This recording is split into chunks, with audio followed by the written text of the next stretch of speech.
mean, what do you mean the world is falling apart? Here, just smile more. It's fine. If you laugh, play, and suppress, it's all gonna work out, right?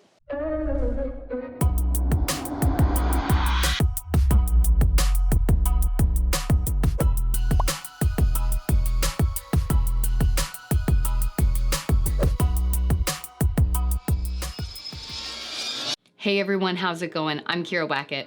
Thanks for joining me for another video as we work to empower and equip you with the confidence and skills to write your own story so that you can live your life on purpose. Today I want to talk about toxic positivity. One of the cultural norms we saw exacerbated by the pandemic, and especially as we started to come out of it, is the overemphasis on the pressure to be positive. You remember those 2020 phrases. How wonderful you can be home and spend this time with your kids. It's so great how much more productive I can be. Think of all the things I can get done around the house. Now, don't get me wrong. We need to find joy and anchor on the positive aspects of our lives, especially during a crisis or change.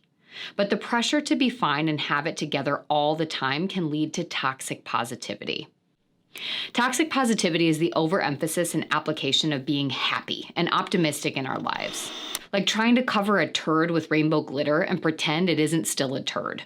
Sure, it might look nice, but nothing's actually changed. And while this can offer temporary relief and is a great pocket tool for toddlers to help distract or change their focus, it's incredibly ineffective when it comes to overall change, healing, and connection. This is because it denies the depth of the human experience and the ebb and flow of emotions. Toxic positivity perpetuates this Pollyanna vibe of blind optimism, and it pressures you to deny or minimize your feelings. This self-invalidation process is a fuel source for shame.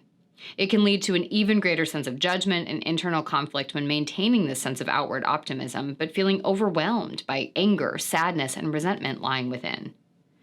Over time, this sentiment can extend outwards and into your relationships with others. We become intolerant to distress and use phrases like, look on the bright side. It could be worse. You don't even realize how lucky you are. Or everything happens for a reason. We deny grief, sidestep issues before us, and continue to further the pull yourself up by your bootstraps mentality by negating the right one has to feel stuck and overwhelmed. So what can we do?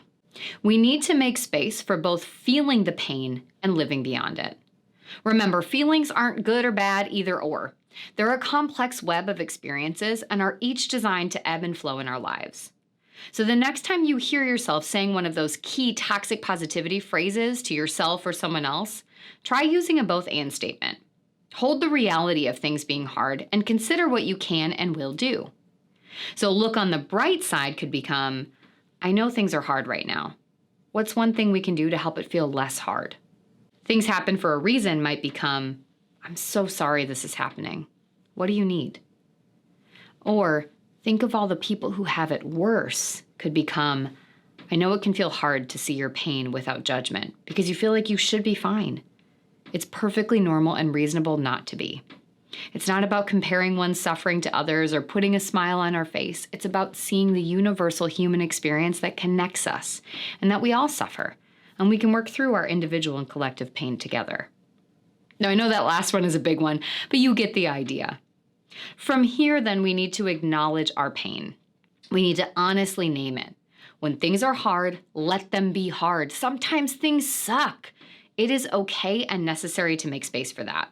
It doesn't mean it's going to consume you or that you'll get stuck there. It also doesn't mean you can't be just as productive, successful, or present in your life. You get to feel however you feel and keep living your life. It's just about integrating it all so you can live a full life, not a performance-based one. And once you learn how to do this, it'll make finding gratitude and joy easier because it can be genuine instead of forced or mixed up in a swirl of pretending. So let us know in the comments what you're taking with you from this episode. Perhaps even something you're going to leave here, a pressure, thought, or expectation. And if you haven't subscribed yet, be sure to hit both that thumbs up button and subscribe to get an alert anytime new videos are released. And if you aren't getting the AR Insider emails yet, do not sleep on that. Click on the link in the show notes to get yourself on that list to get exclusive and supportive content in your inbox that I don't share anywhere else. Remember, you have the right to author your own life. So let's go get that pen back. See you next week.